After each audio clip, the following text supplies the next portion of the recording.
Aprenda a ganhar dinheiro na internet. Acesse o link na descrição.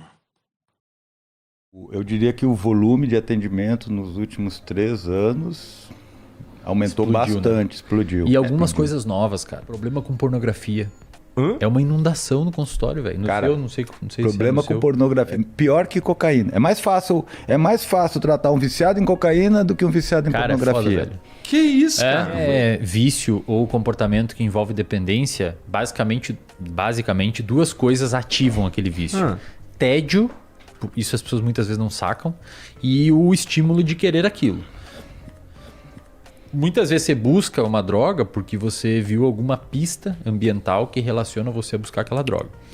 O pessoal tem que entender uma parada, Igor, que vício ele é extremamente contextual. Por exemplo, se você tem problema com álcool, normalmente você vai ter vontade de beber álcool quando você está com um amigo que bebe álcool com você, ou quando você vai ao bar que você normalmente bebe álcool, ou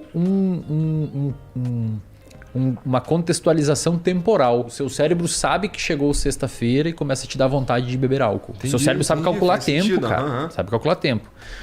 Pornografia, tem bons estudos mostrando que no cérebro a pornografia atua nas mesmas regiões e pelos mesmos mecanismos de outras drogas. Então você vê uma pista, sei lá, uma mina com uns peitão no TikTok dançando. Aquilo ali liga umas regiões no seu cérebro, no Instagram, região no seu cérebro que a gente chama de área tegmentar ventral, não precisamos saber esses nomes. ATV, essa área joga neurônios, que são células do seu cérebro, tem ramificações de neurônios até uma região chamada núcleo accumbente, numa regiãozinha chamada estriado ventral. Fica no protencéfalo basal. E lá esses neurônios vomitam ali um neurotransmissor chamado dopamina, isso você já ouviu falar? Esse já. E te dá motivação em acessar a pornografia e fazer aquilo. Motivação e prazer.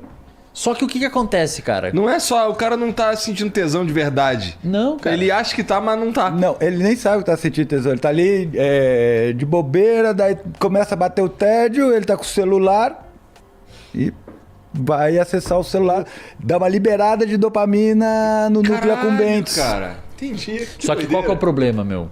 Esse núcleo accumbente, ele fica ao lado de uma região chamada de estriado dorsal. E a região do estriado dorsal é a região do nosso cérebro onde estão os vícios. Então você começa a liberar muita substância aqui por um mecanismo chamado de neuroplasticidade, ou seja, mudança conformacional do seu cérebro. Aquela circuitaria começa a migrar, cara. E aí você começa a formar um processo de dependência. O seu comportamento começa a precisar daquilo ali. E aí forma um vício. Que pira! E aí tem uma coisa interessante nisso, né, cara? Porque daí, por exemplo, mas por que você não consegue parar a pornografia? Porque, então eu não quero fazer pornografia. Porque a partir do momento que ela começa a dorsalizar, que nem ele tá falando, né? Ela vai criando uma rede. Porque ele falou, é a rede do vício, não, é a rede do hábito. É o mesmo lugar. Você é cheio de hábito. Ali, na neuropsicologia, a gente diz que ali é a formação de esquemas, onde você forma aqueles comportamentos habituais que você não precisa prestar tanta atenção. Que você faça, tipo, dirigir carro. Cara, isso é muito estranho. Outro dia, cara... desculpa te interromper, mas é que assim, sobre isso é muito... Outro dia eu tava aqui, e aí eu entrei no carro, e aí depois eu tava em casa. Isso, porque você não precisa... Eu fiquei assim, caralho! Você não precisa dar atenção pra fazer isso. Eu fico com medo, assim, às vezes eu fico assim, caralho, eu parei no sinal... Eu não lembro mais, tá ligado? É automaticaço. E isso que aconteceu no seu cérebro acontece no mesmo lugar que os vícios. Isso. Ou seja, no cérebro, cara, presta atenção no que eu vou te falar agora, velho. No cérebro, um vício é um hábito. É a mesma coisa.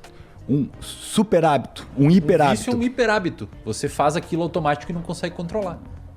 É louco isso, né? Caraca. E o ambiente aciona. Muito legal. E o ambiente aciona. Mas eu te falar que essa rede dorsal, ela começa a operar automaticamente. Né? Então, por exemplo, o que acontece? Você está dirigindo o teu carro, você está no automático. Mas se acontece alguma coisa, você sai do automático e aquelas informações voltam para tua consciência. Então você começa a prestar atenção naquilo. E eu imagino que existem técnicas... Porque assim, isso é bom? Cara, é bom, porque imagina o seguinte, o nosso cérebro ele gasta muita energia. É o segundo sistema que mais gasta energia, só pede para o sistema digestivo. A gente gasta 20% dos metabólitos e 15% do oxigênio. E tem 2% do tamanho do corpo. O negócio tem 1,8 kg, 1,6 kg. Tá. Certo? É Cara? caro. Então é muito caro. essa região, que é o córtex pré-frontal, ela é muito mais cara ainda. Tá, Porque ela é tem que é a muitas região que a gente tá pensando. Isso, porque ela é neocortical, ela tem muitas camadas de neurônios Tá. ali, certo? Então, exige muito energia.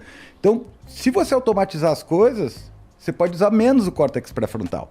Então, imagina, lembra quando você começou a aprender a dirigir? Aham. Você tinha que Foco prestar atenção. total. Foco total, Isso. foco total. Agora você já dirige. Eu não conseguia mudar a música. Agora, isso, Foco agora total. você já dirige trocando a música, falando no celular, com o pé na direção. Tá, É mas- importante pra gente conseguir. Pensa assim, ó, essa região que os hábitos e os vícios, ela é mais lá pro meio, é mais ou menos como se fosse entre as suas duas orelhas, bem no meio das suas duas orelhas, no meio do cérebro. Tá. Essa região dos vícios e dos hábitos. Quando você vai adquirindo uma habilidade, o seu córtex pré-frontal precisa jogar o seu foco atencional para aquilo, mas com o tempo você vai automatizando para liberar o seu córtex pré-frontal para fazer outras coisas, tá ligado? Você Senão vai- você imagina se você tivesse que pensar toda vez, mesmo jeito sempre para dirigir, cara. Canseira que não ia se dirigir. É. O que acontece, velho? Geralmente a gente tem um circuito que envolve o córtex pré-frontal, órbito frontal, que é uma parte dele, que, de certa forma, ela avalia o contexto, o gasto energético e quanto que eu vou ganhar por aquilo, certo? E ela depende de dopamina também. Essa área, especialmente, ela tem uma habilidade muito bacana. Ela freia o nosso comportamento. É um núcleo que está ligado a inibir os nossos comportamentos. A gente chama de comportamento inibitório, né?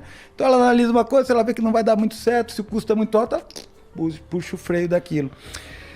Essa hiperexcitação nos gânglios basais, ela vai diminuindo a atividade inibitória do córtex pré-frontal. É tipo um cabo de guerra que começa a ficar mais Isso. forte aqui, ó. O cara sabe o que acontece, velho. Geralmente não consegue parar. Pensa assim, ó, Igor, Tá, vamos um entendi. pouquinho mais longe. Igor, você tá rindo, isso é. Cara, Cara, isso isso é triste. foda, velho. É sério, triste, velho. Ô, meu, é sério, triste, cara. é O sério. cara não consegue trabalhar, irmão. Que isso, É cara? sério, velho. Eu tô falando, cara, é uma epidemia. Os psicólogos que estão assistindo aqui me dizem se eu tô mentindo. Mas aí, é uma mas isso epidemia na- causa isso? É o Pensa excesso? assim, ó. Pensa assim, ó. Perdão, Fábio, deixa eu só concluir um Por favor, pouquinho desculpa, por só pra gentileza. galera entender. O Fábio explicou que você tem um cabo de guerra entre o seu córtex pré-frontal que inibe o comportamento e as regiões mais lá do meio do cérebro que fazem você querer aquele comportamento recompensador. Ok? É mesma coisa que acontece com substância, etc. Tá. Neurotransmissor que atua ali. A dopamina, ela tem vários receptores, como se ela fosse uma chave que entra em fechaduras. Tem uns 4 tipos de fechadura. Uma em específico que está nessa região é o que a gente chama de receptor de dopamina D2. Conforme a dopamina vai ligando nessa região, os receptores, com o tempo, isso foi um estudo publicado na PNAS, de uma autora chamada Nora Volkow. Ela não viu com pornografia, ela viu com usuários de metanfetamina. Essa dopamina liberada ali começa a internalizar os receptores. Então o receptor está na membrana e eles começam a vir para dentro da célula, deixando menos receptor ali, fazendo com que exista uma necessidade de mais liberação de dopamina para alcançar o mesmo barato. Entendi. Isso é um dos mecanismos da dependência. Mas olha que interessante, cara, e explicando o que o Fábio mostrou. Essa diminuição de receptores ali devido ao grande vômito de dopamina ali em cima, existe uma associação, a gente não sabe se é causal, mas quanto menos receptor você tem, menos o seu córtex pré-frontal está funcionando direito. Em outras palavras, menos poder o córtex pré-frontal tem de frear o comportamento. E isso cria um ciclo vicioso, porque você tem menos receptor, você precisa de mais substância que diminui o receptor. E eu não tenho que menos, diminui- cada vez menos freio. Cada vez menos freio. E aí o cara não só precisa mais de droga, como ele tem menos poder de frear o uso. Caraca, então basicamente, se eu tô entendendo, existem pessoas que são tão dependentes de pornografia quanto existem pessoas que são dependentes de maconha, por exemplo, drogas. Qualquer maconha, cocaína, exatamente. Dá pra considerar a pornografia uma droga do ponto de vista que vocês estão... Dá pra considerar o uso de cocaína um hábito. Tá, Isso. tá. É que pensa assim, Igor. Vício, não vício, vício, não vício. Grandes discussões, por exemplo, açúcar vicia, comida vicia, não sei o que vicia, isso vicia. Dentro do estudo de circuito, não existe esses nomes para nós, vício ou não. A gente olha se aquele comportamento tá sendo disfuncional ou não. Existem critérios para caracterizar vício, se tem tolerância, se a pessoa prefere aquilo em função de outras coisas, se precisa aumentar o consumo para alcançar o mesmo barato. Existem alguns critérios. Ninguém sabe, a comunidade científica não chegou em alguns acordos, por exemplo, se açúcar vicia ou não. Mas o que a gente sabe no uso da pornografia é que os sistemas que estão envolvidos são os mesmos envolvidos com o uso de cocaína e a pessoa tem prejuízo funcional grave, cara. Puta, grave. essa é do cara não conseguir trabalhar. Cara, eu já Tem peguei... mais de 12 anos. Tem 40. Que loucura. E Cara, daí o cara não consegue trabalhar, não consegue se relacionar. O casamento vai pro saco. A autoestima dele vai lá embaixo. O cara entra em depressão, o cara fica mal, que nem o uso de outra droga. Que loucura. Seu humor começa a ser afetado. Isso deve ter sido potencializado nos últimos tempos, que o acesso ficou absurdo de fácil, né? Perfeito. Que loucura.